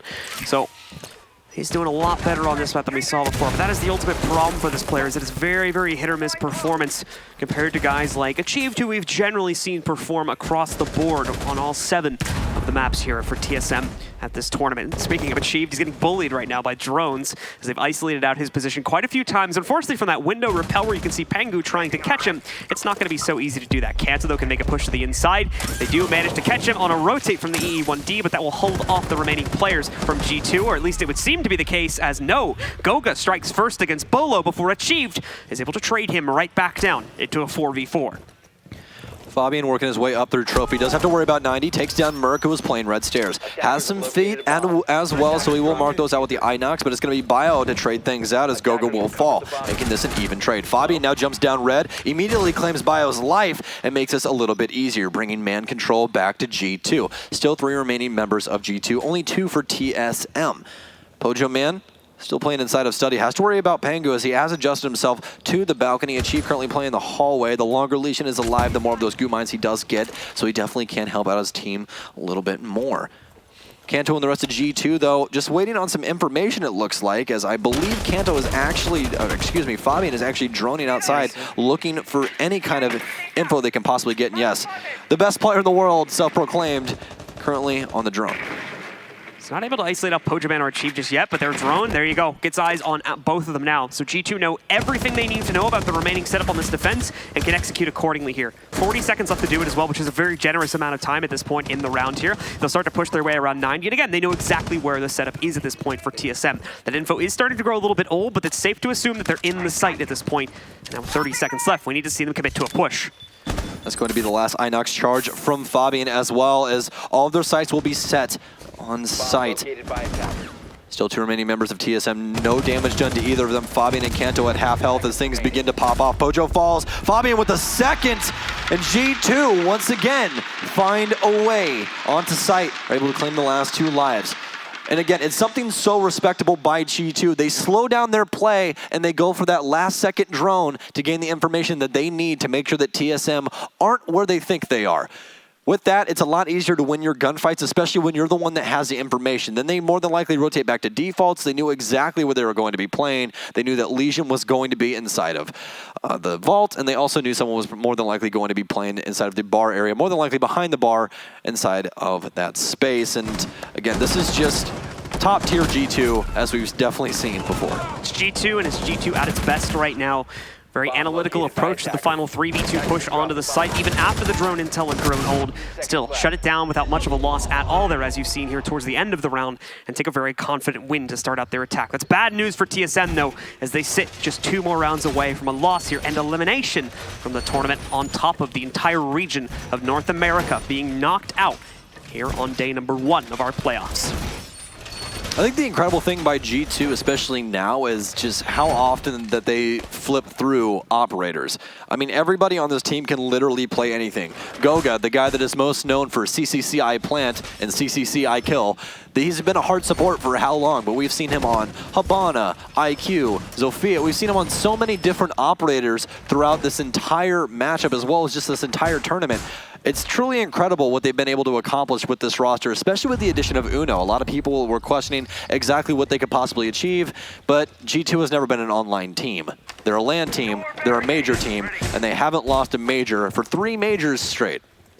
They're looking to make it yet another one here, and they're on the path to do so. Of course, quite a bit more competition coming in their case from the East, as we've got teams like Empire. Now FaZe looking to challenge their title and take it away from them as they move further and further into this tournament. All right, well, Biologic playing downstairs is Legion, but it's going to be Bolo to start us off here in round 8 as Fabian will fall. And that's actually a massive pick. The Jackal utility helped him out quite a bit on that last round, but it's going to be an extremely aggressive front as Goga tries to battle back, but he will take down, it'll actually be Uno, apologies. Achieve, though, will battle back as well as he takes down Pengu. So things now starting to fall in TSM's hands, but immediately as I say that, 2 members will be removed from play for TSM. This managed advantage is just 1 person away from G2 equalizing. Goga and Uno once again trying to work this in. This is all with just 2 minutes remaining on the clock, by the way, so quite a bit of action for this early on in the round. Biologic adds another kill to his team's counter, though, as they're able to find Goga out. So everything's on Uno. He's currently self-droning himself forward here. He's going to take it back over towards himself just to check over towards the sites, as he really doesn't have a choice at this point. He does have to make one last-ditched attempt to push in the 1v3. Hope it goes well for himself. Oh, achieved. Trying to get some damage, and he actually does succeed in doing a bit to Uno, but it's not close enough for a kill. He's now restricted even further, trying his best to battle out of the mushroom living room area, but just nothing working. He's going to pop off one of his last E1D charges in order to try and give him a little bit of info. Tries to go for the spam through the wall there, and is not going to work out. Not much damage connecting at all there. All 3 of the TSM players still stay completely safe. For Uno, oh, there we go. A bit of hunting. Finally comes out with something. He's still got a little over a minute left, but finally, Biologic takes him down, and it's TSM's round. As they do indeed still have some fight left in them to try and bring this series back under their own control. I really feel like the only thing that brings TSM back, and not to the proper headspace, but gives them that leverage to try and force this thing wide open, is they need one of those rounds that just truly goes in their hands just immediately. That last round was a good start, but they need to continue that. They need to continue this pressure and try and link rounds together, because it's a lot easier to continue starting the train, or continue on the train, instead of starting it up once again. Consistent string of wins here now for G2 that's finally been broken out by the folks on TSM. But again, just a small gesture. We need to see some consistency from TSM. We can't just see these detached rounds be won by them anymore. If there's a trade out from G2 in the following round coming up here, I personally am going to be very, very worried about the rest of this series for TSM. Not just for the reason that, well, G2 will only do 1 more round at that point, but we just haven't seen a lot of repeat wins over the course of this so far from TSM. They've been few and far between, and they've only been able to keep them in the series for just a couple extra rounds. We need to see some sign that they're finding consistency, and what they're changing up is working for more than just a single round. And the difficult thing is right now is that G2 has really been able to handle everything that TSM has been showing on defense. That last round was more or less just a random mishap for G2. They just really didn't expect that aggressive front, and they're more than likely going to be expecting it now. As you see, Pengu's actually just playing inside of the shack, just waiting for anyone to possibly get aggressive on the windows. They're taking their time a lot more now, and this might be the time where TSM just needs to turtle up. Fight for map control, yes, like G2 does, but also be able to rotate back, get some supporting angles, try and help out your other man. And right now, I don't feel like TSM has really been able to strike that iron just yet. So 30 seconds into our primary phase of the round here. G2, like you've been mentioning, taking their sweet time at the moment with the execute, but taking a very, very normal route to things. You can see the presence that's going to be pushing its way into the master bedroom and walk-in.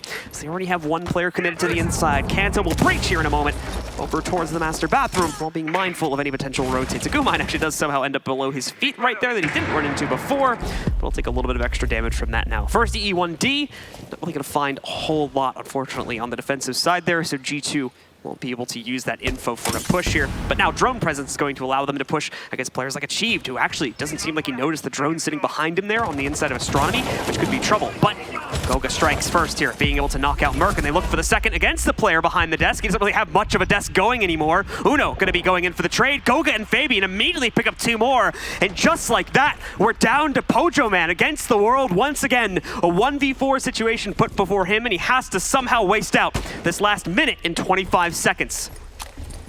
Well, Team Bolo mid is definitely not doing too hot right now, are they, guys?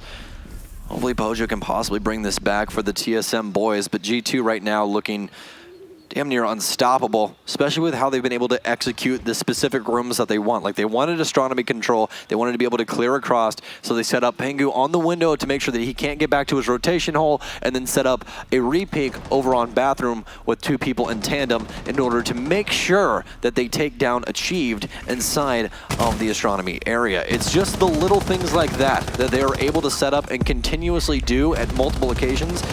Again, we still have people on the other ends of the map that are doing things for G2. It isn't just their sole focus is, hey, we have to get astronomy. They have some people doing that, but they also have the 2 others that are also on the other end of the map accomplishing what needs to be done. Goga now planting as G2 has taken over the entire site. Pojo Man's nowhere to be found. He's inside of 90. He challenges, but Lion dips back in towards Bar. All of a sudden, this becomes a lot more difficult than it already was. Even in the 1v4 situation, the diffuser down makes things all the more complicated. That smoke's going to dissipate, giving the line of sight back to Pojo. The Alda, such a fantastic weapon, but he still has to find 3 people with 14 bullets. That thing takes quite a while to reload as well. Tracker on him now too. Tracker on him as well. Still 4 pings to go, and Jackal does an extremely difficult thing. Pojo Man just nodding. He appears ready for this, and he might surprise. Quite a bit of damage, but to no avail. It's not going to happen, folks, and with that, G2 are going to be able to win out the round, putting them just 1 more away now from closing out the series, knocking out the last hope from North America, and sending themselves on into the semifinals, 1 more step away from that grand championship that they're looking for once again here. G2's dynasty continues to grow, and it does not look like TSM are going to be able to get in the way of it. Well, you do have to give something to TSM. They've never played G2 before. They have never played this team ever, especially with this roster lineup. But you also have to give a little bit of a tip of a cap. I mean, these guys are, for lack of a better term, the land of misfit toys, to say the least. Pojo Man, gone from Dark Zero, joins this roster, which was previously Accelerate. They get Bolo, they get Burke. Bolo, someone that's made his career off of Rainbow Six through his different means of channels and everything else with streaming, as well as video creation. You have Merc, which is just someone that I've known for a very long time, coming from Xbox with a main focus on Pro League, picking up that PC. They bring this team together. All of a sudden, there's something. They're the only team that's left from North America inside of the main stage of Raleigh. And it's been an incredible run for them so far. It's just very sore to see it get snuffed out. G2's core has never once been defeated by a North American team at LAN. And with this win here, if they close out this final round, they'll push that record to 11-0 against NA teams at LAN.